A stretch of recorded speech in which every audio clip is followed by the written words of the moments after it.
Acórdome unha vez que un rapaz me dicía na miña casa hai igualdade. Eran irmáns, unha rapaza e un rapaz, irmáns.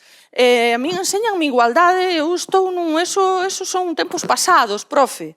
E eu, pois canto me alegro, canto me alegro. Oxalá isto se poda manter. Vamos facer un pequeno check-in. Distribuídos vos as tareas? Sí, na nosa casa sí. E cal non foi a última vez que limpache o baño, chaval? O váter, concretamente. Ai, pois, creo que non. Creo que nunca o fixen. Pregúntalle a tua irmán. Pois hai que facernos estas preguntas. Hai que facernos as preguntas de aplicar check-ins aos nosos comportamentos, ás nosas conductas. Que é o que facemos? Porque moitas veces podemos dicir, son igualitario.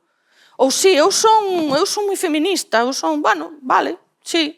Me parece moi ben, que teñamos esa identificación cos parámetros ideolóxicos de un movimento. Está genial. Vamos a revisar.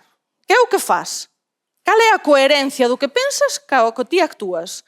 Como actuamos e como reproducimos conductas que vamos a ter que replantearnos porque ao mellor non casan tanto co que dicimos que somos.